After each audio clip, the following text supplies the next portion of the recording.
পাঁচটা এমন জিনিস যেটা আমাদের লাইফে কখনোই আমাদেরকে কেউ শেখায়নি। Number 1, protect your energy like money, অর্থাৎ টাকাকে এমন কোনো জায়গায় ইনভেস্ট না করা যেখানে তোমার ভ্যালু লো হয় এবং তুমি সেটা কখনো ব্যাকও পাও না। Number 2, not everyone deserves access, অর্থাৎ যারা তোমাকে গুরুত্ব দেয় না বা পাত্তা দেয় না তাদের সবার কাছে তোমার অ্যাক্সেস না থাকা এবং একটা বাউন্ডারি মেনটেন করা।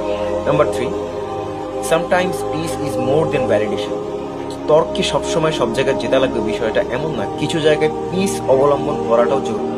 Number 4, growth begins where comfort ends, অর্থাৎ তুমি যে জায়গাটাতে কমফর্ট ফিল করতেছো বা আরাম ফিল করতেছো সেটা তোমাকে কখনোই বড় করবে না, তোমার গ্রোথের জন্য বা বড় করার জন্য তোমার চ্যালেঞ্জেবল জায়গাগুলোই ফেস করতে হবে।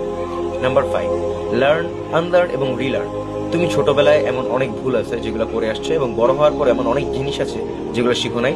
সো আনলার্ন জিনিসগুলোকে লার্ন করা এবং যেই জিনিসগুলো তুমি ভুল করছিলে সেই জিনিসগুলোকে রিলার্ন করা।